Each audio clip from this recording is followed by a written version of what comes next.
জীবনের প্রথম লয়নারা ডিউটিতে যাচ্ছিলাম আসানসোল থেকে ব্যারাকপুর। তো রাস্তায় দাঁড়িয়ে চা খেয়েছিলাম রাজবাঁধ টোল ট্যাক্সের ওখানে। তারপর গাড়িতে উঠে ঘুমিয়ে পড়েছিলাম। ঘুম থেকে উঠে দেখি বালি পৌঁছে গেছি, মানে বালি ব্রিজের ওখানে। ঠিক 1টা বাজে তখন আমরা ব্যারাকপুর পৌঁছাই, ব্যারাকপুর পুলিশ লাইনে।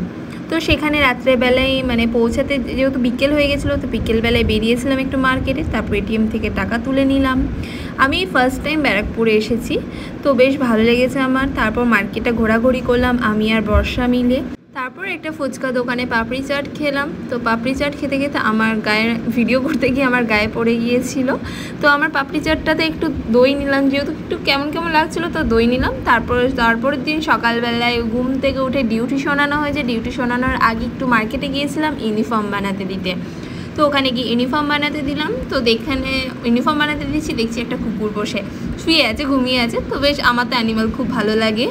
আর তারপর ব্যারাকে এসে একটু ভিডিও বানাচ্ছিলাম। তারপর মেজর অফিসে এই ম্যাওটার সাথে দেখা হয়। আর আমার তো ম্যাও কতটা ভালো লাগে তোমরা জানো, আমার কত ম্যাও ছিল।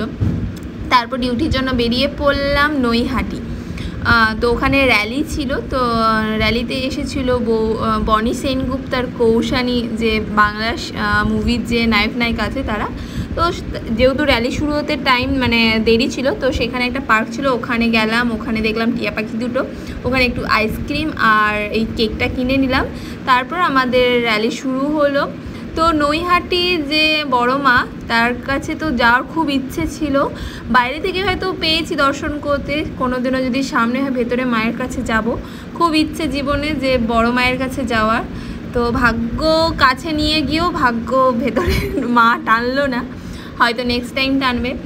তো নৈহাটির জুডিওটা বেশ অনেকই বড়, যেটা দেখলাম। আর আমাদের ডিউটি শেষ হলো, তো এখানেই ব্লগটা শেষ করছি।